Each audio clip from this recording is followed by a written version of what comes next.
जय राधा माधव कुंज बिहारी गोपीजनवल्लभ गिरिवरधारी यशोदानंदन ब्रज जनरंजन यमुनतीरावनचारी।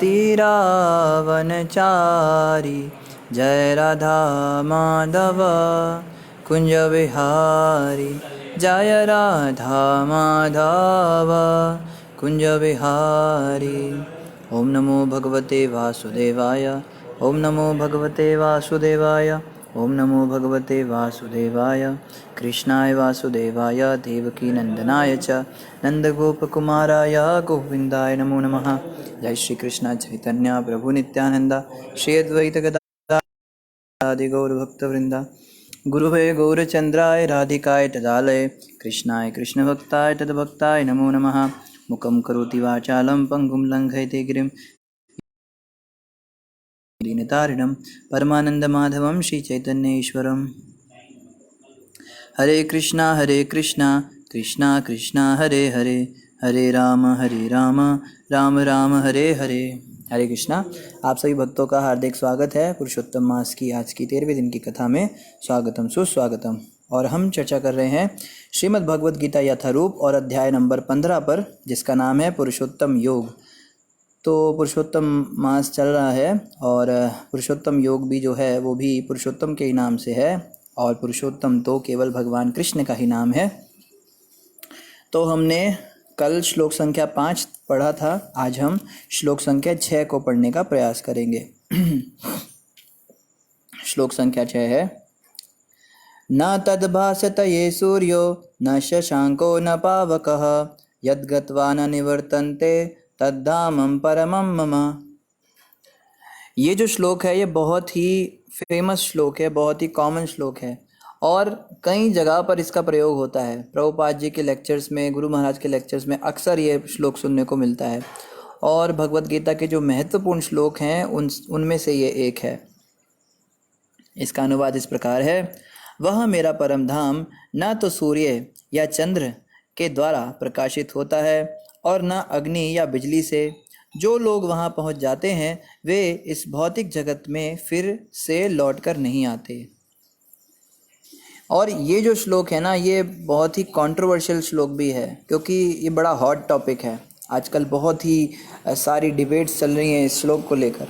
तो जानते हैं कि इस श्लोक में ऐसा क्या रहस्य है कि इतना इसके बारे में चर्चा होती है और इस श्लोक के विषय में लोग अलग अलग प्रकार की धारणाएं बनाते हैं। बड़ी बड़ी किताबें छप गई इस श्लोक को समझाने के लिए। आपको पता है कि इसका सही मतलब क्या है, आज तक कोई समझ नहीं पाया। तो पहली बात समझने की है, यहाँ पे भगवान कृष्ण अपने धाम के बारे में बता रहे हैं। कल हमने पढ़ा था कि भगवान कृष्ण कह रहे थे क्या कह रहे थे कि जो झूठी प्रतिष्ठा, मोह तथा कुसंगति से मुक्त है, जो शाश्वत तत्व को समझते हैं, जिन्होंने भौतिक काम को नष्ट कर दिया है, जो सुख तथा दुख के द्वंद्व से मुक्त हैं और जो मोह रहित होकर परम पुरुष के शरणागत होना जानते हैं, वे उस शाश्वत राज्य को प्राप्त होते हैं। भगवान कृष्ण के धाम को वे लोग प्राप्त होते हैं। अब प्रश्न ये उठता है, भगवद गीता ना बड़ी साइंटिफिक पुस्तक है, एक श्लोक से दूसरे श्लोक को आप रिलेट कर सकते हो। प्रश्न ये उठता है कि भगवान कृष्ण ने कह तो दिया कि मेरे धाम में जाने के लिए इतनी मेहनत लगेगी। अब मान लो कोई व्यक्ति आकर कहे, भाई अगर आपको मेरे यहाँ पे जॉब करनी है तो आपको ये सब करना पड़ेगा। पहले आपको 12वीं का सर्टिफिकेट दिखाना पड़ेगा, अपना एफिडेविट बनाना पड़ेगा, आपको अपना क्रिमिनल रिकॉर्ड चेक कराना पड़ेगा, आपको बर्थ सर्टिफिकेट लाना पड़ेगा, आपको परमिशंस चाहिए होंगी, आपका राशन कार्ड आपको दिखाना पड़ेगा। तो बड़ी सारी क्वालिफिकेशन कोई व्यक्ति बता दे तो अगला प्रश्न यही उठेगा उस व्यक्ति का, भाई तेरे घर पे जॉब करूँ क्यों, इतनी माथापच्ची में करूँ क्यों, मुझे मिलेगा क्या, ये प्रश्न उठता है ना। तो इस श्लोक में, 5वें श्लोक में कल भगवान कृष्ण कह रहे थे, मेरे धाम में आने के लिए कुसंगति से मुक्त हो जाओ, मोह से छुटकारा पाओ, सुख दुख में समान हो जाओ, इतना सब कुछ करो।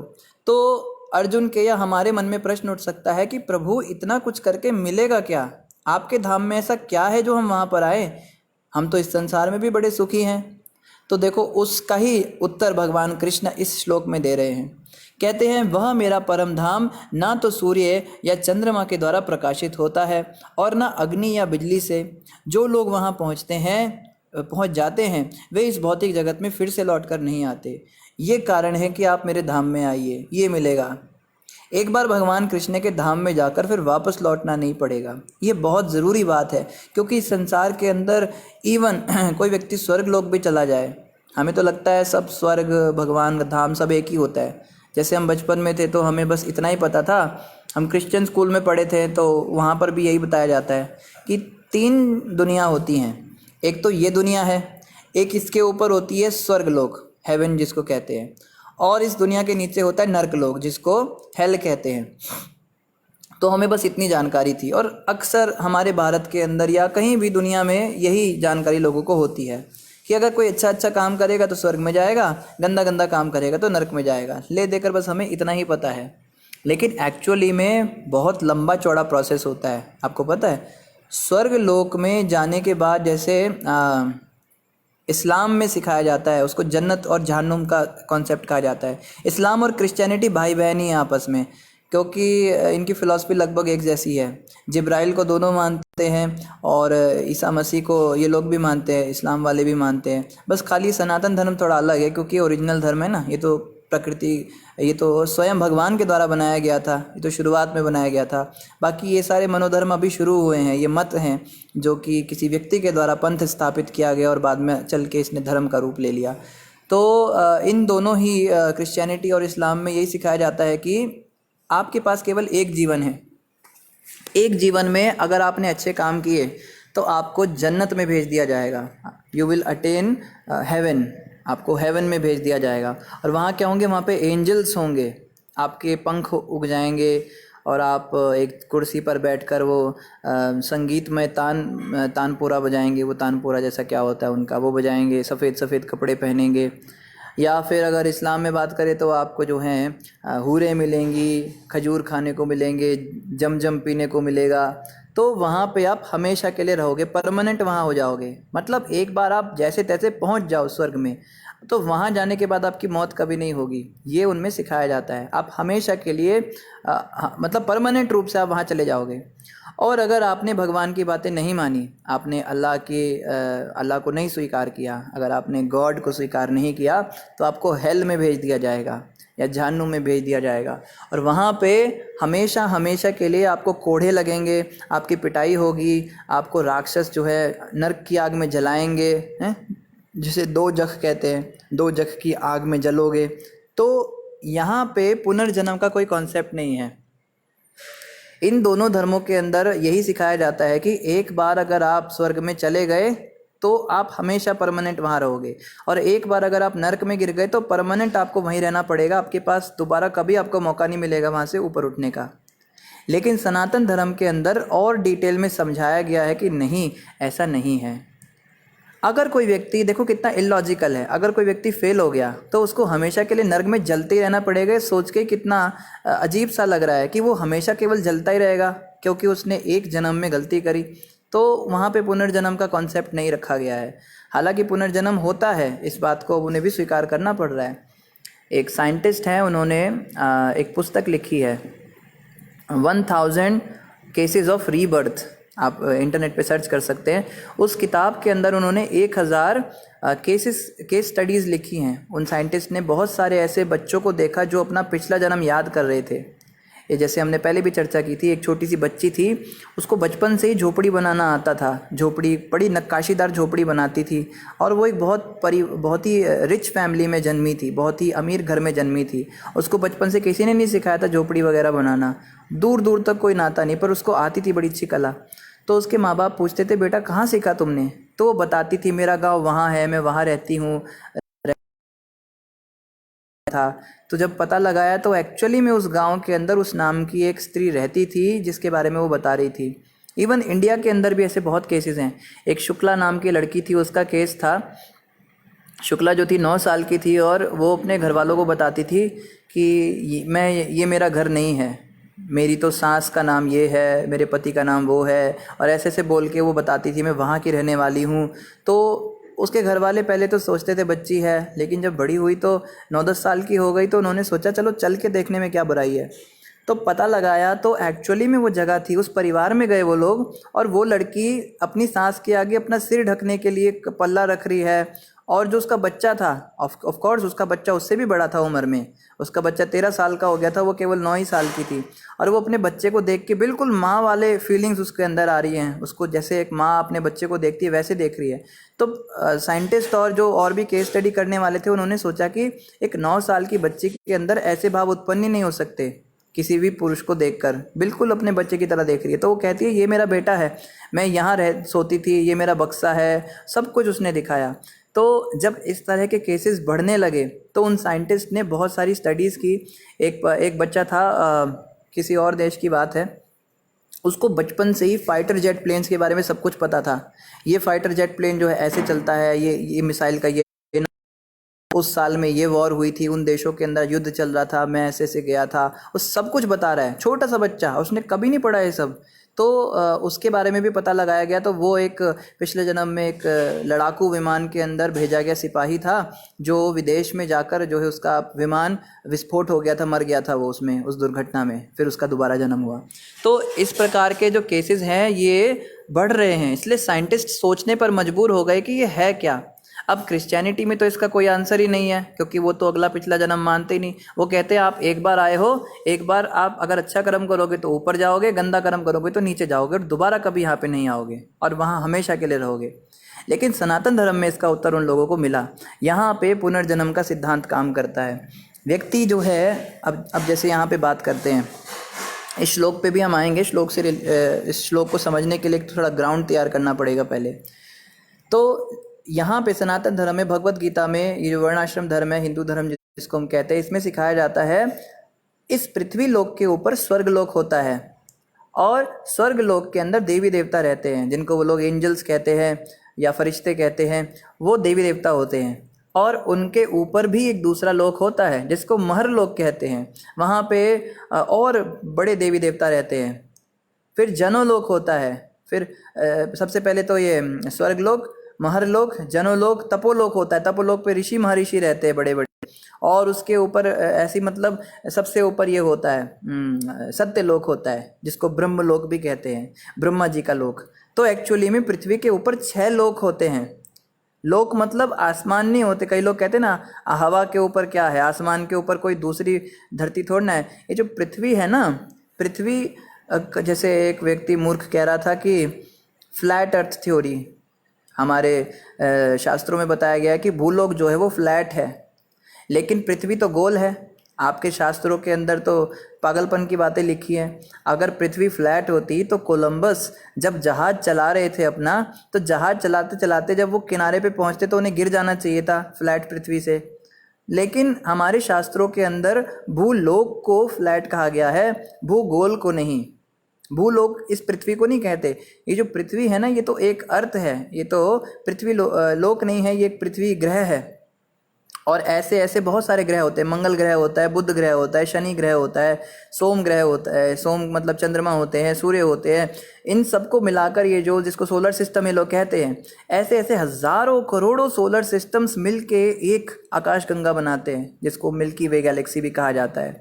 ऐसी ऐसी हज़ारों मिल्की वे गैलेक्सीज मिलकर एक वो बनाती हैं, पता नहीं उसको नेबुला कहते हैं क्या कहते हैं। और ऐसे भी मिलके जो हैं तब जाके उसको कहते हैं भूलोक। एक भूलोक में कितने कहते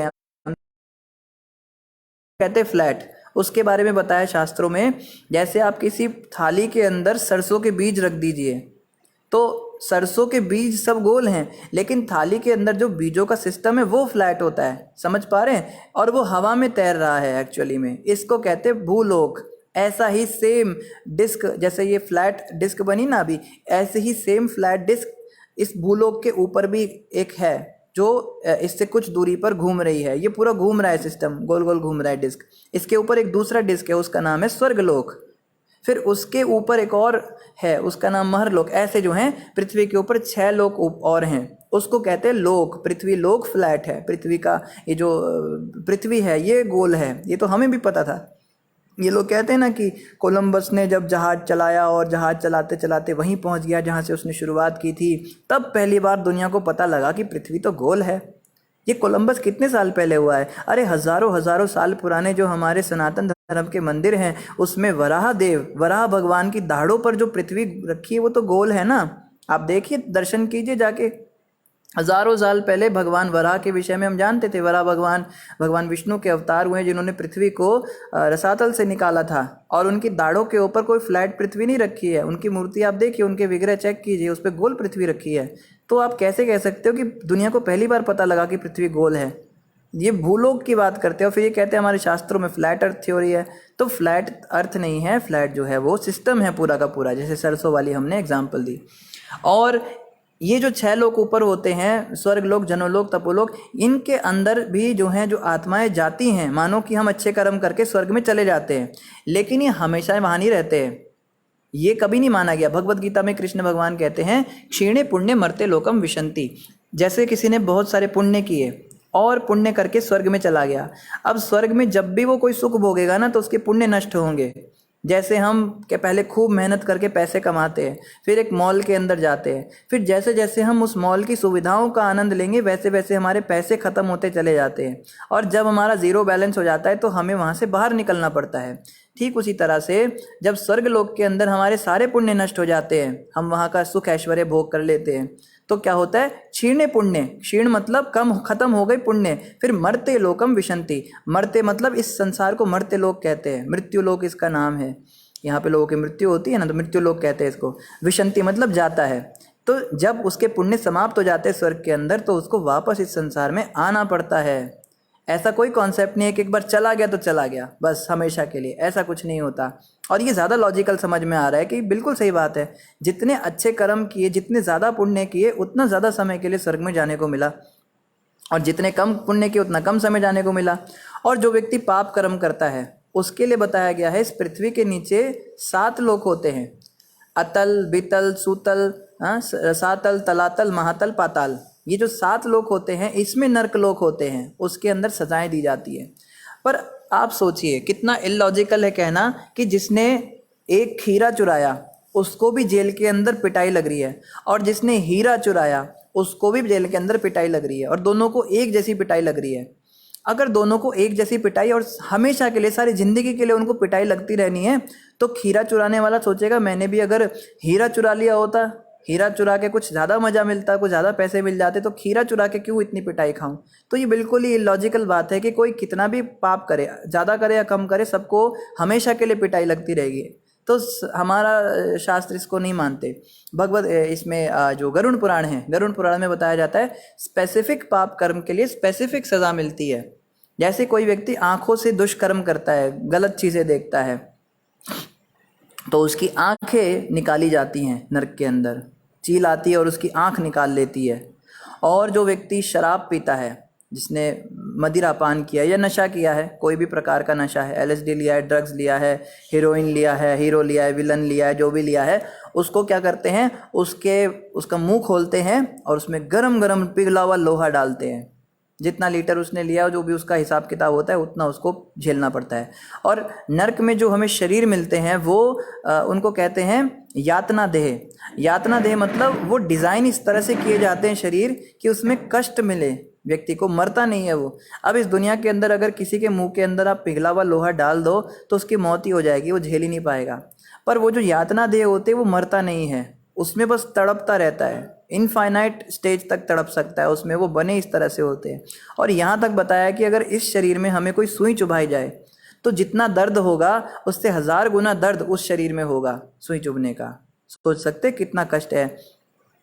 एक कुंभी पाक नरक होता है। जो व्यक्ति बहुत ज़्यादा मांसाहार करते हैं, मतलब जानवरों को मार के खाते हैं, उनको कुंभी पाक नरक में डाला जाता है। और वहाँ पे क्या होता है, वहाँ पे एक बड़ी सी कढ़ाई होती है यमराज की, और उसके अंदर उनको तला जाता है। जैसे उन्होंने मांस तला था वैसे उनको तला जाता है। ये जो पिक्चर थी ओ माय गॉड पिक्चर, इसमें वो कांजी भाई कहता है वो फ्राई किया जाएगा, पकौड़ा है कि इंसान है।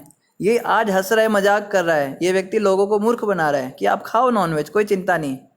लेकिन ये जानता नहीं है कि इसके साथ भी यही सब होने वाला है। ये सब सच्ची बातें, ये सब झूठी बातें नहीं हैं। इसको सभी बड़े बड़े आचार्यों ने माना है, सभी बड़े बड़े गुरुओं ने माना है।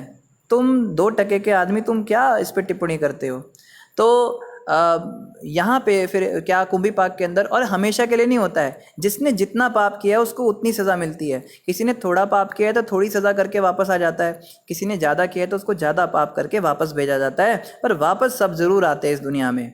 नर्क में हमेशा के लिए कोई नहीं जाएगा, नर्क से वापस आएंगे। आप देखो, अगर कोई कहे बस इस संसार में भगवान हमें एक बार भेजते हैं और हम परमानेंट स्वर्ग में या नर्क में चले जाते हैं, तो इसका मतलब कोई फैक्ट्री है, उसके अंदर से नए नए इंसान जनरेट किए जा रहे हैं, नई नई आत्माएं जनरेट करके इस दुनिया पे भेजी जा रही हैं, और सारी की सारी नर्क में और इसमें स्वर्ग में बढ़ती जा रही हैं। उसमें बस खाली संख्या बढ़ती जा रही है, बढ़ती जा रही है, बढ़ती जा रही है, और यहाँ से वो जनरेट किए जा रहे हैं नए नए नए नए नए। ऐसा तो नहीं हो सकता ना, कितना इलॉजिकल लगता है सोचने में। तो तरीका यही होता है कि एक बार आत्माएं सब बन गई, अब ऊपर नीचे जाती रहती हैं, अच्छा काम करती है ऊपर जाती है, फिर अपना पुण्य नष्ट हो जाता है, फिर बीच में आ जाती है, फिर गंदे काम करती है तो नीचे जाती है, फिर जब जितने पाप किए थे उसकी सज़ा काटती है, फिर वापस ऊपर आ जाती है। ये कितना लॉजिकल लगता है समझने में भी। तो ये होता है। और एक होता है नर्क, उसमें जो है उसमें क्या होता है, उसमें 12 सूर्य मिलकर धरती को गर्म करते हैं। उसकी जो धरती जो सतह होती है जिस पे चलते हैं वो तांबे की बनी होती है, और उसके नीचे 12 सूर्य उसको गर्म करते हैं, और उसके ऊपर जीवात्मा को छोड़ दिया जाता है, और नंगा शरीर होता है, पैरों में चप्पल कुछ नहीं होती, और जलता है उसका शरीर, पिघलता है और भागता है वो उस पर, उसको दर्द हो रहा होता है ना, भागते। अब देखो जैसे कभी बहुत गरम गरम पत्थर पे कभी आपने पैर रखा हो, यहाँ पे जो टाइल लगी हुई है मंदिर के बाहर धूप में बहुत गर्म हो जाती है, कभी हम चलते हैं तो हम सोचते हैं कि ऊपर से एक सूर्य गर्म कर रहा है तो इतनी गर्म हो गई, जब नीचे से 12 सूर्य गर्म करेंगे तो क्या तापमान होता होगा। और इतना ही नहीं है, ऊपर भी 3 सूर्य गर्म कर रहे होते हैं उसको, बहुत कष्ट है। कहने का मतलब ये सारे कार्य हमें नहीं करने चाहिए। पर यहाँ पे हमारा विषय चल रहा है कि स्वर्ग जो है, स्वर्ग के ऊपर भी 6 लोक होते हैं, और पृथ्वी के नीचे जो नर्क है उसके नीचे 7 लोक होते हैं। तो 6 और पृथ्वी लोक 7, 7 और नीचे 7, 14, इसे कहते हैं 14 भुवन। 14 लोकों का एक सिस्टम होता है, इसको ब्रह्मांड कहते हैं। ये एक ब्रह्मांड है जो एक ब्रह्मा जी का अंडा है, ये एक अंडे के अंदर ये 7 लोकों का सिस्टम होता है। और इस ऐसे ऐसे सैकड़ों ब्रह्मांड भगवान विष्णु के सांस छोड़ने से निकलते हैं। जब भगवान विष्णु सांस छोड़ते हैं तो उनके शरीर के रोम रोम से, एक एक रोम से एक एक ब्रह्मांड निकलता है। तो सोच सकते हैं कि कितने लोक हैं, कितने आत्माएं हैं, कितने ब्रह्मांड हैं, कोई गिनती नहीं कर सकता इन चीज़ों की। तो खैर, अब प्रश्न ये उठता है कि जिस व्यक्ति ने पाप भी किए और पुण्य भी किए उसका क्या होता है। चलो, जिसने खाली पाप किया उसको नीचे भेज दिया, जिसने खाली पुण्य किया उसको ऊपर भेज दिया। जो पाप और पुण्य दोनों करता है, इसका जवाब क्रिश्चियनिटी में और इस्लाम में पूछो उसका क्या होता है, तो कोई जवाब ही नहीं है। यहाँ पे उसका जवाब भी दिया गया है। कहते हैं उसको यमराज के पास दरबार में भेजा जाता है, जिसको यमपुरी कहते हैं। यमपुरी के अंदर लाइन लगी होती है, जितने भी लोग मरते हैं सब पहले तो एक वेटिंग रूम होता है, जैसे आपका समझ लो केस है, मुकदमा है, ठीक है, अदालत के अंदर, और जज जो है एक ही है और केसेस बहुत सारे हैं। तो अभी जज दूसरे व्यक्ति का केस सॉल्व कर रहा है, तो आप जो हैं आपको एक वेटिंग रूम में बिठाया जाता है, आप यहाँ पर बैठिए, जब आपका नंबर आएगा तो आपको बुलाया जाएगा। तो हो सकता है अदालत में कोई ना गया हो तो डॉक्टर के पास हम जाते हैं, डॉक्टर के पास जब जाते हैं तो टोकन मिलता है वहाँ पे, और ऊपर लिखा आता है हाँ भाई 12 नंबर अंदर जाइए डॉक्टर के पास। तो एक वेटिंग रूम बना होता है बाहर। ये जो वेटिंग रूम है, यहाँ पर जाता है व्यक्ति मरने के बाद सबसे पहले, उसका नाम है पितृलोक। ये पितृलोक जो है ये एक वेटिंग रूम होता है जहाँ पर हमें रहना पड़ता है मृत्यु के तुरंत बाद, जब तक कि हमारा केस स्टडी यमराज के पास नहीं जाता। जैसे आजकल लोग क्वारंटाइन करते हैं ना, कोई व्यक्ति एक स्टेट से दूसरे स्टेट में जाता है तो कुछ दिन तक एक जगह पे उसको रखा जाता है, वहाँ उसको सादा सा खाना मिलता है। तो पितृलोक के अंदर हमारे पितृ जाते हैं, पितृ मतलब पिता, माता पिता दादा परदादा, ये लोग पितृलोक में जाते हैं सबसे पहले। और कहा जाता है जो व्यक्ति पिंडदान करता है या श्राद्ध करता है अपने पितरों का, तो उसके पितरों को वो सब सामग्री दी जाती है जो उस बच्चे ने अपने पिता के नाम से ब्राह्मण को खिलाई है या गाय को खिलाई है, जो भी प्रोसेस होता है उसका, अलग अलग पशुओं को, कौवे को खिलानी होती है, तो उनके पास जाता है वो और उनको खाना मिलता है। अब पितृलोक का जो टाइम लैप्स है वो ऐसा है कि इस पृथ्वी के अंदर जब 12 महीने बीतते हैं तो पितृलोक पर 24 घंटे बीतते हैं, स्वर्गलोक में भी 24 घंटे बीतते हैं, तो इस पृथ्वी पे 12 महीने बीत जाते हैं। तो एक साल में एक बार जब हम श्राद्ध करते हैं तो हमारे पितरों को एक दिन का खाना मिलता है। तो जिन पितरों के बच्चे श्राद्ध नहीं करते, जो पिंडदान नहीं करते अपने माता पिता का, उनके माता पिता भूखे रहते हैं, भूख से तड़पते हैं, या जैसे भूमि दान करते हैं यहाँ पे तो उनको वहाँ पे रहने को कोई अच्छा सा घर मिल जाता है। यहाँ पे वस्त्रों का दान करते हैं अपने पितरों के नाम से तो वहाँ पे पहनने को कपड़े मिल जाते हैं, ऐसा सिस्टम होता है। तो उस वेटिंग रूम में रहना पड़ता है। फिर वहाँ से क्या होता है, जब आपका नंबर आएगा यमराज के पास तो आपको ले जाया जाएगा। फिर चित्रगुप्त जो है सारा लेखा जोखा पढ़ेंगे। चित्रगुप्त जो हैं ये यमराज के सेक्रेटरी होते हैं और इनका कार्यभार होता है सब कुछ देखना पढ़ना। यमराज बस बैठे रहते हैं, जैसे कोर्ट में जज होता है वो थोड़ा ना सारी केस स्टडी करता है, वो तो एक दूसरा व्यक्ति करता है ना, वकील, वो सारा स्टडी करके सारे कागज़ पत्तर उसको देता है जज को, फिर जज को कहता है पढ़िए केस क्या है। तो चित्रगुप्त जो है वो उस वकील की तरह है। और चित्रगुप्त का नाम चित्रगुप्त क्यों है? चित्र का मतलब होता है फ़ोटो और गुप्त का मतलब होता है प्राइवेट। तो जो प्राइवेट फ़ोटोज़ हमारी खींच रहा है उसको चित्रगुप्त कहते हैं। हम सब सोचते हैं ना अभी तो हम बिल्कुल अकेले हैं, चारों तरफ कोई व्यक्ति नहीं हमें देख रहा है, अभी हम पाप कर देते हैं, किसी को क्या पता लगता है। उसी समय चित्रगुप्त फ़ोटो खींच लेता है हमारी, और ये सारी फ़ोटोज़ वो अपनी फ़ाइल के अंदर डालता जाता है। फ़ोटो खींचता है या वीडियो भी बनाते हैं, आजकल तो ऐसा भी बताते हैं। यमराज के सामने वो बड़ी सी स्क्रीन के ऊपर उसकी वीडियो चलाई जाती है और उसने जो जो काम बिल्कुल अकेले में किए होते हैं, और इतना शर्मिंदा हो जाता है आदमी सबके सामने, वो इतनी इतनी गंदी गंदी उसकी हरकतें उसमें दिखाई जाती हैं, वो शर्मसार हो जाता है वहाँ पर। और वहाँ पर आप ये नहीं कह सकते कि मैंने ये सब नहीं किया, झूठ बोल रहे हैं। वहाँ पे बाकायदा वो चित्रगुप्त दिखाएंगे, देखो मैंने ये फ़ोटो खींची है। हम सबके कंधे पर चित्रगुप्त बैठे होते हैं, ऐसा शास्त्र कहते हैं। तो कंधे के ऊपर जो चित्रगुप्त बैठे वो 24 घंटे हमारे साथ रहते हैं, आप कहीं भी चले जाओ, और वो पूरी वीडियो बना रहे हो उसकी। तो चित्रगुप्त को यमराज बोलते हैं भाई दिखाओ इसका क्या है। तो चित्रगुप्त सारा बताते हैं भाई ऐसे ऐसे है, इतने पाप किए और इतने पुण्य किए हैं। तो उस आत्मा से पूछा जाता है भाई तुझे पहले पापों का इतने पाप तूने किए तो तेरे को नरक में इतने साल जाना है, इतने हजारों साल के लिए नरक जाना है, और इतने तूने पुण्य किए हैं तो इतने 100 सालों के लिए तुझे स्वर्ग जाना है, तो तू कहाँ जाना पसंद करेगा पहले। तो कईयों को पूछा जाता है, कईयों को नहीं भी पूछा जाता है, जिसके ज़्यादा ही ऐसे होते हैं 50-50 वालों को। तो आपकी इच्छा है, आप पहले स्वर्ग में जाके आनंद भोग करो, खूब मज़ा करो, पुण्य नष्ट करो, फिर आपको नरक में जाना पड़ेगा, फिर वहाँ पे पिटाई खाओ और जलो भुनो, उसके बाद में फिर वापस पृथ्वी लोक पर आ जाता है, फिर से नए कर्म करने के लिए शुरू हो जाता है। तो ये मतलब सामान्य केसेस में होता है। इस पे भी बहुत सारे और भी लॉज काम करते हैं, जैसे कहते हैं ना कि जो है फिज़िक्स में जब हम कोई भी सम सॉल्व करते हैं तो बहुत सारी चीज़ों को हम इग्नोर कर देते हैं। एयर फ्रिक्शन को इग्नोर करो, ग्रेविटेशन फोर्स को इग्नोर करो, तो हमारी वो इक्वेशन निकलती है। तो यहाँ पे बहुत सारे और भी फैक्टर्स होते हैं जिसको हम इग्नोर कर रहे हैं। जैसे कोई व्यक्ति होता है वो मरने के बाद सीधा ही दोबारा पैदा भी हो जाता है किसी परिवार में, उसको ये सब प्रोसेस से नहीं गुजरना पड़ता। या कोई होता है वो पशुवृत्त कार्य करता है तो वो व्यक्ति सीधा ही पशु योनि में चला जाता है, उस पाप योनि, उसको पशु योनि को भी भोग योनि कहते हैं। पाप कर्मों को भोगने के लिए वो पशु बन जाता है और पशु बन के पिटाई खाता है, भूख सहन करता है, भूख प्यास से तड़पता है, और नेचुरल कैलमिटीज़ आती हैं, बहुत सारी प्राकृतिक आपदाएं उसको परेशान करती है, धूप में झुलसता है, बरसात में भीगता है, और हवा में ठंडी में जो है ठिठुरता है, इस तरह से भी शुद्धि होती है। तो बहुत सारे तरीके होते हैं पाप को नष्ट करने के, तो इस पर बहुत सारे फैक्टर्स काम करते हैं। तो कहने का मतलब ये है कि स्वर्ग लोक या उसके ऊपर जो 6 लोक हैं, ब्रह्मा जी का भी लोक है, यहाँ तक भी अगर कोई चला जाए तो उसको वापस इस संसार में आना पड़ता है जब उसके पुण्य नष्ट हो जाते हैं।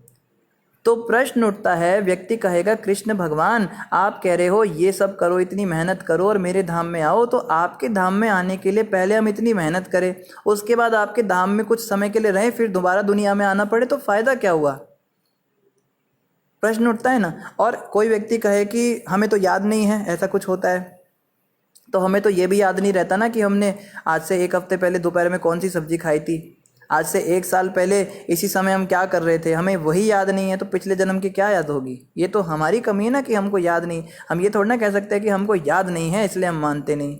अभी किसी व्यक्ति को भूलने की बीमारी हो और वो भूल गया उसने 1 दिन पहले चोरी की है, और अदालत के अंदर जज कहे हाँ भाई चोरी की तूने, चल तेरे को सज़ा मिलेगी। कहे जज साहब मुझे याद ही नहीं है मैंने चोरी की है, तो माना जाएगा क्या उसकी बात को? कोई मान्यता नहीं। तेरे को याद नहीं, तेरी बीमारी, तेरी गलती है। अब तुमको याद नहीं है तुमने पिछले जन्म में क्या किया है, तो इसमें भगवान क्या कर सकते हैं, प्रकृति क्या कर सकती है? तो उसका तो पाप का तो भार लेना पड़ेगा। और जो व्यक्ति कहते हैं कि भाई स्वर्ग नरक तो सब यही है जी, ये तो बस कहने की बातें हैं। आजकल ये भी नया चला है कोई स्वर्ग नरक नाम की कोई जगह नहीं होती है, सब यहीं होता है। आप अगर गंदे गंदे काम करो और इसी दुनिया के अंदर आपको परेशानी उठानी पड़ती है, दुख झेलने पड़ते हैं, तो यही नरक है। और अगर आपके साथ बहुत अच्छा अच्छा होता है, बहुत बढ़िया बढ़िया आपका सब काम चल रहा है, तो यही स्वर्ग है। वास्तव में ये जो बताते हैं ना यमपुरी होती है, ये सब झूठी बातें हैं। किसने देखा स्वर्ग, किसने देखा नरक, सब यही है। ये नया कॉन्सेप्ट चला है। ये एक नाम क्या ले उनका, चलो छोड़ो, है भगवत गीता लिखने वाले एक राइटर हैं, वो बड़े फेमस हो गए आजकल। उन्होंने ये बात लिखी है और बड़ी फेमस हो गई बात, क्योंकि लोग ना बड़े डरे हुए थे पहले, नरक में जाएंगे स्वर्ग में जाएंगे। अब जो है उसने डर निकाल दिया, नरक नाम की कोई जगह ही नहीं है, खुल के पाप करो। अब लोग कहते कोई नरक नरक कुछ नहीं होता, खुल के मजा करो ज़िंदगी का। पर ऐसा नहीं है, नरक होता है, स्वर्ग भी होता है, सब कुछ होता है। हम तो आईफिल टावर को हम कितने लोगों ने देखा है, हम में से शायद ही किसी ने देखा होगा। न्यूयॉर्क के अंदर कोई आईफिल टावर है, तो अगर मैंने देखा नहीं तो मैं कह दूं कि होता ही नहीं है। पेरिस में है, न्यूयॉर्क में क्या है वो स्टैचू ऑफ लिबर्टी, तो ये सब मैंने देखा ही नहीं, मैं मानता ही नहीं। आगरे में ताजमहल है, मैंने देखा ही नहीं। दिल्ली में कुतुब मीनार है, मैंने तो कुछ देखा ही नहीं। तो तूने नहीं देखा तो फिर क्या है ही नहीं क्या? ये तो कोई पागलपन वाली बात है ना, जो कहे कि स्वर्ग नरक कुछ होता ही नहीं। कोई आया क्या कभी वापस नरक से, बताओ? कोई नरक में गया हो, वहाँ से वापस आके उसने बताया हो मरे हुए व्यक्ति ने, हाँ भाई नरक होता है, तो माने। कोई आता ही नहीं वापस, तो क्यों माने हम? ये तो पागलपन की बात है ना। तो इन बातों पे हमें विश्वास नहीं करना है, हमें शास्त्रों की बातों पे विश्वास करना है। इसे कहते हैं मन घड़ंत बातें करना, सेल्फ कॉन्कॉक्शंस। ऐसे लोग जो हैं ये भी पाप करते हैं। मन घड़ंत बात जो करता है, शास्त्रों का खंडन करता है, वो भी पाप होता है एक तरह का। तो भगवान कृष्ण यहाँ पे आश्वासन दे रहे हैं इस श्लोक में कि मेरे धाम में जो व्यक्ति एक बार आ जाता है उसको फिर इस जगत में लौटना नहीं पड़ता। ये बहुत ही बड़ी बात है, क्योंकि ब्रह्मा जी के लोक तक भी अगर कोई जाए तो उसको संसार में वापस आना पड़ेगा। लेकिन कृष्ण भगवान के धाम में एक बार चले गए तो परमानेंट छुट्टी, हमेशा हमेशा के लिए टाटा बाय बाय इस संसार को। आप में से किसी का तो पता नहीं, पर मैं तो इस दुनिया में दोबारा नहीं आना चाहता। इस दुनिया में कितने कष्ट हैं। यहाँ पे जन्म लेना पड़ता है, 9 महीने माँ के गर्भ में लटको, उल्टे लटको, हाँ, जैसे प्लास्टिक की थैली में किसी को बंद कर दिया जाए और अंदर घुट रहा है, वो अंदर सांस नहीं ले सकता, और अंदर उसका मल मूत्र निकल रहा है उसी थैली में, उसी को खा भी रहा है, वही पी भी रहा है। और माँ खट्टा खाती है, कुछ मिर्ची वाला खाती है, तो शिशु के शरीर पर एकदम लाल लाल निशान पड़ जाते हैं।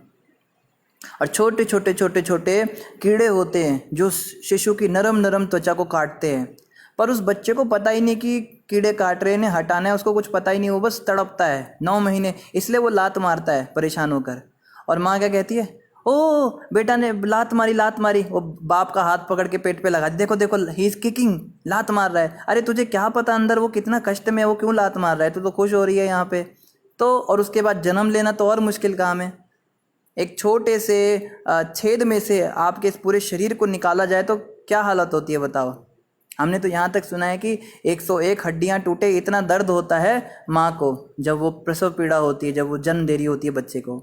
और जितना दर्द माँ को होता है उससे 1000 गुना बच्चे को दर्द हो रहा होता है उस समय पे।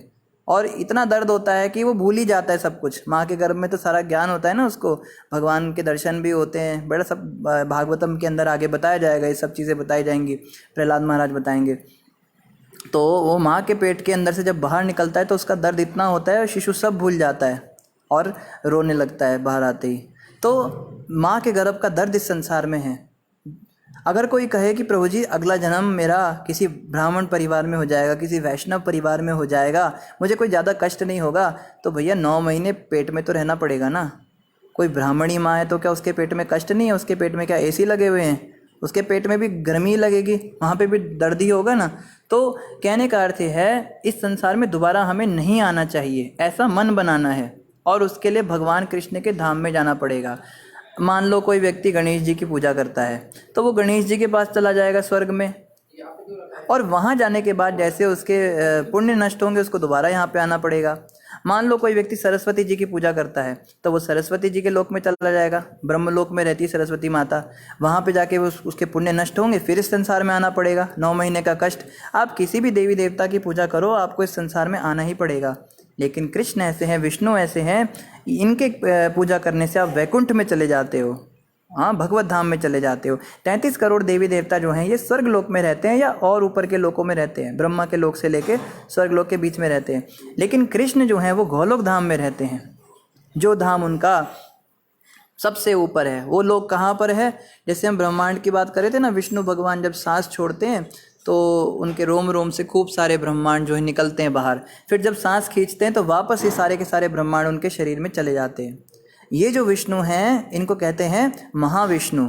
और इनके भी ऊपर एक ब्रह्म ज्योति होती है जिसको ब्रह्म तेज कहते हैं, जहाँ पे हमने पहले भी चर्चा की थी। मुक्ति के चाहने वाले वहाँ जाते हैं, जुगनुओं के समूह की तरह वहाँ घूमते रहते हैं। तो उसके वहाँ पे भी मृत्यु वहाँ भी नहीं होती, वहाँ पे सत होता है लेकिन आनंद भी नहीं होता। मरोगे नहीं वहाँ पे, लेकिन वहाँ पे आनंद नहीं होगा तो नीचे गिरना पड़ेगा। उसके भी ऊपर वैकुंठ होता है, वहाँ पे भेज दिए जाएंगे जो विष्णु के भक्त होंगे, कृष्ण के भक्त होंगे। तो कृष्ण भगवान कहते हैं यद गतवान अनिवर्तन्ते तद्धामम परमम मम, जहाँ जाकर कोई वापस नहीं लौटता वो मेरा धाम है। ये आपको फ़ायदा है भगवान कृष्ण की भक्ति करने से, उनके धाम में जाने से। और भगवान कृष्ण के धाम में क्या होता है? कृष्ण कहते हैं ना तद्भासते सूर्यो, वहाँ पे सूर्य नहीं होता, सूर्य की जरूरत नहीं होती वहाँ पे लाइट के लिए। ना शशांको ना पावकः, कोई कहीं सूर्य नहीं होता तो रात होती होगी, चांद चमकता होगा। कहते हैं शशांको भी ना, शशांको चंद्रमा भी नहीं है। तो कोई सोच सकता है जब चांद सूरज नहीं है तो आग जलाते होंगे वहाँ के लोग, बिजली जलाते होंगे, बल्ब जलाते होंगे। कहते ना पावकः, अग्नि की भी जरूरत नहीं, बिजली की भी जरूरत नहीं। तो कोई कई बार अंधेरे में रहते हैं क्या वो लोग? नहीं नहीं, वहाँ की प्रत्येक वस्तु से दिव्य प्रकाश निकलता है, जैसे कृष्ण भगवान के शरीर से प्रकाश निकलता है। हम ना बचपन में क्या करते थे, जैसे सनातन धर्म के मंदिर होते हैं तो उसमें देवी देवताओं की मूर्तियाँ बनी होती हैं, तो उनके सिर के पीछे ना गोल गोल बना रहता है। तो मैं हमेशा सोचता था ये क्या है। पहले मुझे लगता था इनके बाल होते हैं, ये इनके बाल ऐसे कुछ गोल गोल से होते हैं। फिर मैंने सोचा शायद कोई टोपी होती होगी, कुछ इस तरह से पहनते होंगे, कोई इनका कोई आभूषण गहना होता होगा। तो मुझे किसी ने बताया ये लाइट निकल रही है। तो मैंने कहा लाइट तो पत्थर की लाइट कैसे बना दी आपने, कोई लाइट लगानी चाहिए थी पीछे। कहने का मतलब वो गोल गोल जो बनाते हैं ना, वो ये दर्शाने के लिए बनाते हैं कि इनके सिर से लाइट निकल रही है।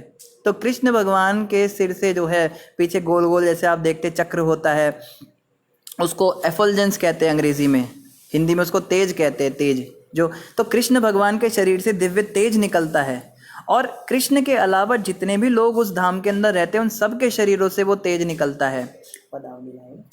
और प्रत्येक वस्तु से भी तेज निकलता है, वहाँ के पत्थरों से, घर से, मकान से, दरी से, चारपाई से, कुर्सी से, पंखे से, हर चीज़ से तेज निकलता है। तो वो स्वयं प्रकाशित धाम होता है, वहाँ पे अंधेरा नहीं होता। यहाँ पे क्या है, यहाँ पे एक लोक और जैसे पृथ्वी है, ठीक है, पृथ्वी अंधेरे में है। ये जो स्पेस है, जो ऊपर का जो जिसको कहते हैं गैलेक्सी, जो स्पेस है, ये अंधेरा है। इसमें एक सूर्य भगवान ने बल्ब जला दिया, सूर्य नाम का, वो सारे लोगों को प्रकाशित करता है। उस सूर्य से हम लोग रोशनी लेते हैं, जैसे एक बल्ब जला देते हैं, क्योंकि अंधेरे वाली जगह है। लेकिन वो जो चिद संसार होता है वहाँ पे अंधेरे में नहीं होती दुनिया, वहाँ पे लाइट के अंदर ये सारे लोग होते हैं। आप समझ रहे हैं? बिल्कुल उल्टा। किसी को समझना हो ना कि भगवान के धाम में क्या होता है तो बड़ा ही आसान है समझना। जो भी इस संसार में होता है उसका जस्ट ऑपोजिट वहाँ पे होता है। यहाँ पे अंधेरे में संसार है, वहाँ पे रोशनी में संसार है। यहाँ पे बल्ब जलाने पड़ते हैं, सूर्य नाम का एक बल्ब भगवान ने दे रखा है, और जब वो बुझ जाते हैं तो और दुनिया भर के बल्ब हम जला लेते हैं। वहाँ पे इन सब की जरूरत नहीं पड़ती है। तो ये भगवान कृष्ण कह रहे हैं वहाँ पे सूर्य चंद्रमा इन सब की जरूरत नहीं होती। लेकिन अब प्रश्न उठता है, अगर भगवान के धाम में सूर्य चंद्रमा कुछ नहीं होता तो वहाँ पे अष्टप्रहर लीला कैसे होती है? बताते भगवान कृष्ण सुबह उठते हैं 4 बजे और अपने दोस्तों के साथ दिन में बछड़े चराने के लिए जाते हैं, गाय चराने जाते हैं, और शाम को लौटते हैं और सूर्य की हल्की हल्की लाइट आती है। तो अगर सूर्य ही नहीं है तो सुबह शाम कैसे हो रहे हैं? तो ये जो सूर्य वहाँ पे होता है, सूर्य ऐसी बात नहीं है, होता है, मगर वो बस लीला के लिए होता है। उस सूर्य से कभी लाइट नहीं आ रही होती है, वो बस खाली एक भगवान की लीला संपन्न करने के लिए, जैसे ड्रामा होता है ना स्टेज पे, ऐसे ड्रामा कर रहा होता है वो सूरज। असल में वहाँ पे हर चीज़ स्वयं प्रकाशित होती है। और चंद्रमा भी होता है, क्योंकि नंद बाबा एकादशी का व्रत रखते हैं। एकादशी तो चंद्रमा के कारण आती है, चंद्रमा घटता है, बढ़ता है, उससे महीने बनते हैं, उससे दिन बनते हैं। तो और ऐसा बताया जाता है भगवान के धाम में पास्ट और फ्यूचर नहीं होता, वहाँ पे बस प्रेजेंट होता है। मतलब अगला कल और पिछला कल नहीं होता, बस आज ही आज होता है। वहाँ पे जितने लोग रहते हैं उनकी उम्र फिक्स होती है। जैसे राधा रानी की उम्र बताई जाती है कुछ 13 साल, कुछ महीने, कुछ दिन, कुछ घंटे, कुछ मिनट, तो वो हमेशा उतनी ही रहती है, वो कभी बढ़ती नहीं है। और कृष्ण भगवान की जैसे आयु बताई जाती है 16 साल, इतने महीने, इतने दिन, इतने घंटे, इतने मिनट, इतने सेकंड, तो वो हमेशा उतनी रहती है। तो एक माता ने प्रश्न किया था, प्रभु जी राधा रानी की उम्र अगर 13 साल और इतने महीने रहती है तो इसका मतलब वो बचपन से पहले 13 साल की, इतने दिन की, इतने घंटे की हुई, उसके बाद रुकी उनकी एज? तो ऐसा नहीं होता। कहने का मतलब यह है कि इस दुनिया में 13 साल, इतने महीने, इतने घंटे की जो स्त्री है, जो कन्या है, जो बच्ची है, वैसा स्वरूप उनका है, ये समझना है। इस तरह से वहाँ पे परमानेंट एज होती है सब लोगों की, वहाँ पे पास्ट और फ्यूचर नहीं होता। तो खैर उस धाम के बारे में तो ब्रह्मा जी भी नहीं समझ सकते, हम लोग क्या समझेंगे। वहाँ पे काल का प्रवेश नहीं है, वहाँ पे समय नहीं होता, वहाँ पे सूर्य चंद्रमा की आवश्यकता नहीं होती, और वहाँ जाके कभी किसी को लौटना नहीं पड़ता। अब हमने शुरुआत में एक चर्चा किया था कि ये बड़ा हॉट टॉपिक है। इस श्लोक में एक ऐसी बात है जो कई लोग जो हैं इस पे बहुत डिबेट्स करते हैं, बहुत बड़ी बड़ी पुस्तकें लिखी गई उसके ऊपर। वो क्या है? वो बात यह है, प्रश्न ये है कि अगर भगवान के धाम जाकर कोई वापस नहीं लौटता तो ऐसा कैसे हो गया कि हम सब भगवान के धाम से गिरे? क्योंकि ये बात भी कृष्ण के धाम में ही रहते थे और वहाँ से हमारा पतन हुआ, इस संसार के अंदर हम आ गए। जैसे हम कहते हैं ना कि दुनिया एक जेल है, यहाँ पे कैदियों को भेजा गया जो भगवान के नियमों को नहीं मानते थे, उन आत्माओं को इस संसार के अंदर भेजा गया और वो कष्ट भोग रही हैं। लेकिन जिन आत्माओं ने कृष्ण भगवान के नियमों को माना था वो आज भी भगवान के साथ आनंद भोग कर रही हैं। तो ये बात है। अब इस श्लोक के आधार पर लोग कहते हैं कि भगवान के धाम से कोई वापस आ ही नहीं सकता, तो इसका मतलब हम कभी भगवान के धाम में थे ही नहीं, भगवान ने हमें इसी दुनिया के अंदर बनाया मरने के लिए ही। लेकिन जो दूसरे लोग हैं वो कहते नहीं, हम भगवान के धाम से गिरे थे पर अब जो है जैसे तैसे गिर गए, फिर अब हम वापस चले जाएंगे तो वापस हमें आना नहीं होगा। तो इसके विषय में बहुत लोग बहुत सारी बातें करते हैं, बट जो क्लियर अंडरस्टैंडिंग हमारी बन पाई, जितना हमने स्टडी किया या गुरु महाराज से हमने सुना है, तो वो यही बात है कि श्लोक में कहा है वहाँ जाकर कोई वापस नहीं लौटेगा। अगर बच्चा पैदा हुआ घर में, ठीक है, तो घर से पैदा होकर वो बाहर चला गया एक बार, लेकिन अब वापस घर के अंदर आकर दोबारा नहीं जाएगा। कहने का मतलब जाकर वापस नहीं आएगा। जो अंदर ही पैदा होकर अंदर ही पैदा हुआ वो आया थोड़ा ना घर के अंदर। यहाँ पे बात हो रही है वहाँ जाकर कोई वापस नहीं आता। इस संसार से अगर हम वहाँ जाएंगे फिर हमें वापस नहीं आना होगा, ये बात यहाँ पे कही जा रही है। यहाँ ये नहीं कहा जा रहा कि जो वहीं पैदा हुए वो नहीं गिर सकते, वो लोग गिर सकते हैं, वो भी नहीं गिर सकते, बट एक्चुअली में ऐसा हुआ कि हमने भोग करने की इच्छा हुई, कृष्ण से हमने विद्रोह किया, हमने स्वयं भगवान बनने की इच्छा की, जो कि आज तक हमारे अंदर है। मैं अपनी बात करूँ, हम सब के अंदर भगवान बनने की इच्छा है। जिस दिन भगवान बनने की इच्छा समाप्त हो जाएगी उसी दिन हम गोलोक धाम में पहुंच जाएंगे, भगवान के धाम में पहुंच जाएंगे।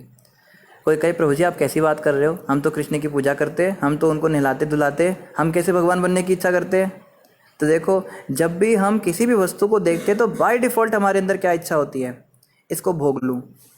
कोई खाने की चीज़ दिखती है, इसको खा लूँ। बाद में हमें होश आता है, हम सोचते हैं अरे नहीं नहीं ऐसा नहीं सोचना है, पहले भगवान को भोग लगाना है। पर बाय डिफ़ॉल्ट हमारी इच्छा आज भी भोग करने की है। और गीता में कहा है भोक्ता राम यज्ञ तपसाम सर्वलोक महेश्वरम। भोक्ता मतलब भोग करने की जो इच्छा है वो भगवान में होती है। तो एक्चुअली में ये भोग करने की जो हमारी इच्छा है, इसी के कारण हम भगवान बनना चाहते हैं शटल रूप में अंदर से। जो अभक्त लोग हैं, जो नॉन डिवोटीज़ है, वो तो बाहर से भी भगवान बनने की इच्छा कर रहे हैं। जैसे ये होते हैं ना, ये बाबा लोग घूमते हैं, भगवान बन जाते हैं, बड़े सस्ते भगवान भारत के अंदर। प्रभुपाद जी कहा करते थे अमेरिका एक ऐसा देश है जहाँ पे रोज़ एक नई गाड़ी का मॉडल निकलता है, और भारत एक ऐसा देश है जहाँ पे डेली भगवान का एक नया अवतार निकलता है। भारत से कितने अवतार एक्सपोर्ट हुए हैं, अमेरिका में जाते कहते हैं we are God, we are God. तो प्रभुपाद जी जब अमेरिका में गए नए नए, तो एक पत्रकार उनके पास पहुँची, तो उसने बोला Swami ji are you also God? क्योंकि उसको यही पता था कि भारत से जितने भी ये धोती कुर्ता पहनकर आते हैं स्वामी जी आते, ये सब भगवान कहते खुद को। तो प्रभुपाद जी से उसने कहा आप भी भगवान हैं क्या? प्रभुपाद जी ने कहा मैं भगवान नहीं हूँ, मैं भगवान का सेवक हूँ। फिर प्रभुपाद जी थोड़ा रुक के कहते नहीं नहीं, मैं भगवान का सेवक भी नहीं हूँ, मैं सेवक बनने का प्रयास कर रहा हूँ। भगवान का सेवक बनना भी बहुत बड़ी बात है। ये जब बात प्रभुपाद जी ने कही तो वो इतनी चौंक गई, इतनी हैरान हो गई। कहती है ये पहला स्वामी ऐसा देखा जो खुद को भगवान नहीं कह रहा है। उसने बड़े बड़े न्यूज़पेपर्स के अंदर हेडलाइन डाल दी कि इंडिया से एक ऐसा स्वामी आया है जो खुद को भगवान नहीं कहता। मतलब वो लोग इतने आदी हो चुके थे इस बात के कि हर व्यक्ति खुद को भगवान बताता है, इतना सस्ता बन गया। तो भगवान बनने की ये जो प्रबल इच्छा है जीवात्मा के अंदर, यही हमारे पतन का कारण है। इसी कारण से हम भगवान के धाम नहीं जा पा रहे। और जो भक्ति मार्ग में हम लोग आ गए, हम लोग भी भोग करना चाहते हैं, हम आज भी कृष्ण को अपने अनुसार चलाना चाहते हैं। कभी ध्यान दीजिएगा हमारी प्रार्थनाएं क्या होती हैं। हमारी प्रार्थना होती है, हे प्रभु मेरा ये काम कर दो तो मैं ये करूँगा। हम लालच दे रहे हैं भगवान को, आप हमारे अनुसार चलिए कृष्ण। हमें जब भी हम कुछ मांगते हैं ना भगवान से, इसका मतलब होता है हम भगवान को ऑर्डर दे रहे हैं, कृष्ण आप ये कर दीजिए, कृष्ण आप वो कर दीजिए। भगवान को ऑर्डर देने का मतलब खुद को भगवान से बड़ा मानना, सीधी सी बात। और अगर हमें लगता है कृष्ण हमारे हिसाब से काम नहीं करते तो हम कृष्ण को छोड़ देते हैं, हम किसी और देवता को पकड़ लेते हैं, फिर उसको कमांड करते हैं, उसको हम इंस्ट्रक्शंस देते हैं। तो ये जो है ये हमारी बीमारी है, इससे हमें बाहर निकलना है। इससे बाहर कैसे निकलेंगे? जो गुरु महाराज बात कहते हैं, निष्काम भक्ति। भक्ति तो मैं करूं लेकिन बदले में भगवान से कुछ ना मांगूं। ये बदले में मांगने की जो बीमारी है बहुत ज़्यादा हमें लगी हुई है। तो खैर इस श्लोक में यहाँ पे बताया गया है वहाँ जाकर कोई वापस नहीं लौटेगा। अब एक व्यक्ति ने प्रश्न किया महाराज जी से कि महाराज जी अगर व्यक्ति मान लो कोई चला गया भगवत धाम में, तो पहले भी तो गिरा था वहाँ से, तो दोबारा नहीं गिर सकता क्या? महाराज जी कहते नहीं, अब नहीं गिरेगा। क्यों नहीं गिरेगा भाई? क्योंकि अब की बार वो अच्छी खासी एक ज्ञान लेकर जाएगा इस दुनिया से कि ये संसार बड़ा बुरा है। पहले तो हमें पता ही नहीं था ना इस संसार के अंदर क्या होता है। अब यहाँ पर आकर इतने थपेड़े खाए, इतने घूसे खाए, इतने झापड़ खाए, माया ने मार मार के लिटा लिटा के मारा, उठा उठा के मारा, इतना मारा, सूज गए, पूरा शरीर सूज गया हमारा। अब जब ऐसी हालत में घर जाएंगे तो कभी भगवान कृष्ण बोलेंगे ना जाना है जरा उस जगह पे, तो एकदम मना कर देंगे, नहीं नहीं नहीं नहीं वहाँ नहीं जाना। तो एक बार हमने जो यहाँ पे एक्सपीरियंस कर लिया बुरा, इसके कारण हम दोबारा कभी यहाँ पर आने की इच्छा भी नहीं करेंगे। तो इस बात में बिल्कुल हमें इस भगवत गीता के श्लोक पे बिल्कुल गारंटी होनी चाहिए, बिल्कुल विश्वास होना चाहिए, भगवान कृष्ण के धाम में जाकर दोबारा इस संसार में नहीं आना पड़ेगा। यही लालच भगवान दे रहे हैं, आप मेरी भक्ति करो, मेरे पास आओ। और इसको करने की शुरुआत कैसे होगी?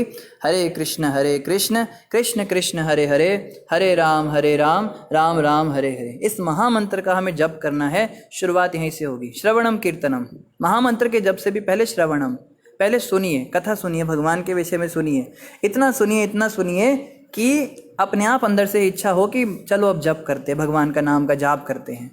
तो कीर्तन और श्रवण जो है इन दोनों से भक्ति की शुरुआत होगी। कथा सुनना और कथा सुनाना, कीर्तन करना, कीर्तन कराना, नाम जपना और नाम जपाना, ये कार्य जब हम करेंगे तो हम धीरे धीरे भगवान के धाम में जाने के लिए एलिजिबल होंगे। और फिर आगे आगे जैसे जैसे हमारा स्तर बढ़ेगा, भगवान स्वयं ही ऐसा प्रबंध करेंगे कि हमें कोई ना कोई व्यक्ति मिलता जाएगा और हमें आगे आगे बढ़ने का रास्ता बताता जाएगा। इन्हीं शब्दों के साथ श्रीमद् भगवद गीता यथारूप की जय। आप में से किसी भक्त का कोई प्रश्न हो आज के इस प्रसंग से तो अवश्य आप लोग पूछ सकते हैं। रेणु माता कह रही है kindly repeat the names of लोक।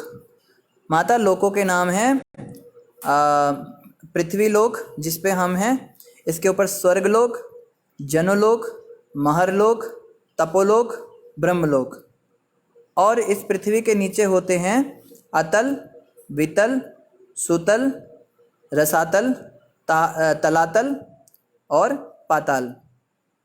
शायद एक आधा मैं भूल रहा हूँ, ऐसे 14 होते हैं टोटल, बोल दिया था। तो ये भागवतम के अंदर दिए हुए हैं। मैं आपको कमेंट पे प्रॉपर इसके सब लोगों के नाम लिख के दे दूंगा बाद में भागवतम से पढ़ के। और दीपक जी कह रहे प्रभु जी बहुत स्पष्ट करके विश्लेषण कर रहे। जी दीपक जी, हमारे सनातन धर्म में इतना स्पष्ट उल्लेख मिलता है ना, इसलिए हम इतना स्पष्ट बता पाते हैं। नहीं तो वो लोग कहते हैं बस स्वर्ग होता है, नर्क होता है, एक बार जाओ और कभी वापस मत आओ। पर ये कितना इलॉजिकल लगता है सुनने में। तो अगर हमारे धर्म के अंदर ये सब सिखाया गया है तो क्यों नहीं हमारे बच्चों को ये पता होना चाहिए। अब देखो हम भी तो हिंदू परिवार में पैदा हुए थे, मगर हमें ये सब पता ही नहीं था। हमारे माता पिता को हम पूछते थे, वो पिताजी बोलते थे बस पैसा कहाँ से आए, माता जी कहती थी मेरे सीरियल का टाइम हो गया, और हम पंडित जी के पास जाते थे तो पंडित जी बस टिक्का लगा के प्रसाद दे के बोलते थे चलो जाओ हो गया तुम्हारा। तो अभी क्या करे, कौन दे ज्ञान। स्कूलों में जाओ तो टीचर कहते भगवान तो होते ही नहीं है, वो और एक नया वहाँ पे फंडा चलता है। कॉलेज में जाओ तो बस गर्लफ्रेंड बॉयफ्रेंड यही सब चीज़ें चलती रहती है। ट्यूशन में जाओ तो वहाँ पे फैशन शो चलता रहता है। बच्चों की क्या गलती है? हम कहते हैं हमारे बच्चों को कुछ पता नहीं, तो गलती बच्चों की कहाँ है बताइए। टीवी पे देखते, टीवी पे ये सब कोई है ही नहीं। रामायण के नाम पे वो मॉडलिंग चल रही होती है वहाँ पे, शिव जी 6 पैक वाले और पार्वती के साथ में गाने गा रहे होते हैं। ये सब अगर टीवी पे भी यही सब हो रहा है और फिर सीरियल्स में भी यही सब हो रहा है, बच्चे धार्मिक ज्ञान ले कहाँ से बताइए। गलती किसकी है? गलती हमारी है। हमारी जिम्मेदारी हम बच्चों को ज्ञान दें, या फिर जो व्यक्ति ऐसा ज्ञान दे रहे हैं उनके पास भेजें। हम कहते हैं माता जी आपका बच्चा आता नहीं है क्लास में, संडे क्लास होती है भगवत गीता की मंदिर में, प्रभु जी वो ना ट्यूशन जाता है, उसके पास टाइम नहीं है, उसकी बड़ी एक्स्ट्रा क्लासेस लग गई। और तो बात छोड़िए, आजकल दीपदान हो रहा है मंदिर में। दीपदान पुरुषोत्तम मास में भगवान कृष्ण को एक दीप अवश्य दिखाना चाहिए, और इसके बाद जो कार्तिक मास आएगा उसमें भी भगवान कृष्ण को एक दीप ज़रूर दिखाना चाहिए घी का। इससे जो है बहुत पुण्य मिलता है, बहुत भक्ति मिलती है। तो हमने एक प्रभु जी को रोक लिया, प्रभु जी आपकी बेटी आती नहीं कभी दीपदान करने, देखी नहीं कभी, तो दीपदान करने में कितना टाइम लगता है? हद से हद 10 मिनट लगते हैं। दिया घुमाना होता है बस भगवान के आगे। दिया भी मंदिर से मिलता है, बत्ती भी मंदिर से मिलती है, माचिस भी मंदिर से मिलती है, और कहो तो जला के भी दे देंगे। ये भी नहीं होता, कहते प्रभु जी उसके ना वो ऑनलाइन कुछ चल रहा है, उसके एग्ज़ाम चल रहे हैं। उस लड़की के पास बाहर घूमने के लिए टाइम है, वहाँ पे अपनी फ्रेंड्स के साथ हैंग आउट करने जाती है, वो फेसबुक पे डालती है फ़ोटो, कभी पिज्ज़ा खा रही है, कभी वो मोबाइल चला रही है, कभी मुंह बना बना के सेल्फी खींच रही है। उस सब के लिए टाइम है 5 मिनट का दीपदान करने के। और माँ बाप कह रहे, सोचो वो बच्ची आकर कहे तो समझ में भी आता है, ये हमारे पढ़े लिखे भक्त माँ बाप हैं और दीक्षित माँ बाप हैं। बताइए, भक्त बनने के बाद माँ बाप कहते प्रभु जी हम तो भक्ति करते, बच्चे नहीं सुनते हमारी बात। अरे क्यों सुनेंगे तुम्हारी बात? शुरू से उनको समझाना होता है ना। तो माँ बाप ही ऐसे हो गए, बच्चे भी ऐसे हो गए, जिसको कहते हैं ना ठंडी बेड़ा गर्क और ठंडी सड़क, क्या किया जाए। रेणु माता कह रही beautiful explanation, one of my favourite श्लोक। रेणु माता आपका भी फेवरेट श्लोक, मेरा भी ये वन ऑफ द फेवरेट श्लोक है, इसमें बहुत अच्छी अच्छी बातें बताई हैं। राघव जी कह रहे हैं प्रभु जी जब हमारे बुरे कर्मों का फल नरक में ही जाके मिलता है, तो अब इस धरती पे जो हमारी शरीर है, तो फिर देवता भी क्यों हमें दुख देते हैं? हमारा हिसाब एक ही बार क्यों नहीं होता? कृपया करके बताइए। आपका प्रश्न जो है मत डिस्टर्ब किया कर, अभी दोबारा से पढ़ना पड़ेगा। कह रहे हैं जब हमारे बुरे कर्मों का फल नरक में ही जाके मिलता है, तो अब इस धरती पे जो हमारा शरीर है, फिर देवता भी क्यों हमें दुख देते हैं? अच्छा, आप ये पूछना चाह रहे हैं कि बुरे कर्मों का फल तो नरक में जाके मिलना चाहिए, इस संसार में क्यों हमें कष्ट मिलता है? जैसे हम बात करते हैं ना 3 प्रकार के हमें कष्ट मिलते हैं, आध्यात्मिक, आदि भौतिक और आदि दैविक। तो आदि भौतिक जो कष्ट होते हैं वो संसार के लोगों से मिलते हैं, आदि दैविक देवताओं से मिलते हैं, और आदि आत्मिक मिलते हैं अपने मन से। तो इसके विषय में ऐसा बताया जाता है कर्म जो है 4 प्रकार के होते हैं। इसमें बहुत डिटेल है, अगर आप जानना चाहते हैं तो थोड़ा सा आपको एक्सप्लेन कर देते हैं, ज़्यादा डिटेल में हम नहीं एक्सप्लेन कर पाएंगे। 4 प्रकार के कर्म होते हैं। पहले कर्म होते हैं इंस्टेंट कर्मा, आपने कर्म किया और तुरंत आपको उसका रिजल्ट मिल गया, उसके लिए नरक नहीं जाना पड़ता। जैसे आपने किसी को थप्पड़ मार दिया और उसने आपको घूसा मार दिया, बराबर हो गया आपका कर्म। आपने कुछ किसी के साथ बुरा किया और किसी व्यक्ति ने आपके साथ बुरा कर दिया, तो कर्म का फल मिल जाता है। एक होता है डिलेड कर्मा, ये कर्म जो है थोड़ा देर से रिएक्शन देता है। आपने आज बीज लगाया और 10 साल के बाद आपकी फसल उगी या आपका पेड़ उगा, उसमें फल आया, उस फल को खाने के लिए आपको 10 साल रुकना पड़ा। या आपने आज कोई चोरी कर दी और आप पुलिस से भागते रहे और 20 साल के बाद आप पकड़े गए। या आप आज एक धर्मगुरु बन गए थे, तो आप चोर धर्मगुरु बन के बैठ गए और लोगों को भटकाने लगे, और 40, 50, 60 साल के बाद आपके सारे चिट्ठे खुले और आपको जेल के अंदर डाल दिया गया, आप चक्की पीस रहे हैं। तो ये जो है ये डिलेड कर्मा होते हैं। एक तीसरे कर्म होते हैं जो होते हैं एक्सट्रीमली डिलेड कर्मा, ये होते हैं जो नरक ले जाते हैं। जैसे किसी बकरे को काटते हैं, मुर्गे को काटते हैं, तो जैसे हम जानवरों को काटते हैं तो कुंभी पाक नरक में हमें उसकी सज़ा मिलती है, या अगले जन्म में हमें वही बकरा वही मुर्गा बनना पड़ता है और कोई हमें भी काटता है। तो ये जो तीसरे प्रकार के कर्म होते हैं, इसका जो रिएक्शन होता है, कई लोग कहते हैं ना कि पता नहीं पिछले जन्म में हमने कौन से कर्म किए थे जो तेरे जैसा बेटा हमें पैदा हो गया, तेरे जैसे बच्चे से अच्छा तो हम बांझ ही रह जाती, हमें बच्चा ही पैदा ना होता। तो ऐसा बोलती हैं औरतें। तो पिछले जन्म में कहते हैं ना, पिछले जन्म में कौन से बुरे कर्म किए हमने जो भगवान हमारे साथ ऐसा हो गया। तो पिछले जन्मों के जो कर्म होते हैं ये भी आगे तक जाते हैं, या फिर जो और दूसरे लोग हैं उसमें ले जाते हैं। ये तीसरे प्रकार के कर्म होते हैं। एक चौथे प्रकार के कर्म होते हैं जिन्हें कहते हैं कर्म बीज। इनका रिएक्शन नहीं होता हमारे ऊपर, ये बस खाली प्रोवोक करते हैं। जैसे आँखों से हमने कोई गलत काम देखा, कोई गलत दृश्य देख लिया, तो उसका हमें कोई वो नहीं लगेगा, उसका कोई पाप नहीं लगेगा। या हमने कोई गलत बात सुन ली कानों से, उसका हमें पाप नहीं लगेगा। या मन से हम किसी के बारे में गलत सोच रहे तो उसका पाप नहीं लगेगा। लेकिन ये गलत देखने से, गलत सुनने से या गलत सोचने से बार बार हमें गलत काम करने के लिए हमारी इंद्रियां मजबूर करेंगी, पाप करने की प्रवृत्ति हो जाती है। जैसे कई लोग कहते हैं ना कि प्रभु जी हम चाहते नहीं है पर हमसे हो जाता है, हम बहुत कंट्रोल करने की कोशिश करते हैं पर हमसे हो जाता है। इसका मतलब आप गलत इनपुट ले रहे हो, या तो आँख से कोई गलत दृश्य देख रहे हो, या कानों से कोई गलत बात सुन रहे हो, या मन से कुछ गलत सोच रहे हो, तभी ऐसा होता है कि अंदर से ये कर्म बीज होते हैं, चौथे प्रकार के कर्म, ये बीज के रूप में हृदय में चले जाते हैं और ज़बरदस्ती बार बार प्रोवोक करते हैं गलत काम करने के लिए। फिर जब गलत कर्म हो जाते हैं फिर उससे पाप लग जाता है। तो ये जो तीसरे वाले हैं ये अलग उसमें ले जाए जाते हैं यमराज के पास, और पहले जो दो हैं और जो चौथा है ये इसी संसार में हमें भोगने होते हैं। राघव जी, हमें उम्मीद है आपको आपके प्रश्न का उत्तर मिल गया होगा। दीपक शर्मा जी कह रहे प्रभु जी सही में श्रील प्रभुपाद जी ने मनुष्यों पर बहुत उपकार किया है जो इस्कॉन रूपी संस्था दी है। दीपक जी, आपने आपके मुंह में घी शक्कर, बिल्कुल आपने सही कहा। प्रभुपाद जी जैसे संत अगर ना होते टिपिकली हमारे धर्मों को कौन सिखाता। हम तो यही सोचते रह जाते साधु संत मतलब जटा जोड़ रखे, वो बीड़ी फूक रहे, सुल्पा पी रहे, या वो जो घर से बेकार हो गए वो जाके काशी में और मथुरा में और इनमें जाके बैठ जाते हरिद्वार में, और उनको बस जाके हमें पैसे चढ़ाने होते हैं। हम तो साधुओं को भिखारी समझते थे बचपन में। हमारे पिताजी हमें सिक्के देते थे, एक एक सिक्का हर एक को हम पकड़ाते जाते थे, हरिद्वार में जाते थे। सच में हम तो भिखारी समझते इन लोगों को। लेकिन प्रभुपाद जी ने सच में समझाया कि संत साधु तो वो होता है जो सबसे ज़्यादा बुद्धिजीवी व्यक्ति है। दुनिया का सबसे बुद्धिमान व्यक्ति सच्चा संत बन पाता है, या सच्चा संत जो होता है वो सबसे बुद्धिमान व्यक्ति होता है, वो बेकार व्यक्ति नहीं होता है। ऑफकोर्स बेकार लोग भी इस लाइन में आ जाते हैं, बट सब एक जैसे नहीं होते। वही बात है, करप्शन करने वाले भी पुलिस वाले होते हैं और अच्छे पुलिस वाले भी होते हैं, पढ़े लिखे भी होते हैं। एक आजकल क्या होता है ना, डॉक्टर जो होते हैं वो चीटिंग करके पास हो जाते हैं बच्चे, या पैसे देके, डोनेशन देके। जैसे माता हमारे संपर्क में है, वो कहती है प्रभु जी अगर आपको डॉक्टर की डिग्री चाहिए और आप फेल हो गए ना, आप इतने लाख रुपए जमा करो, आपको डिग्री मिल जाएगी। तो ऐसे डॉक्टर क्या करेंगे बनने के बाद में?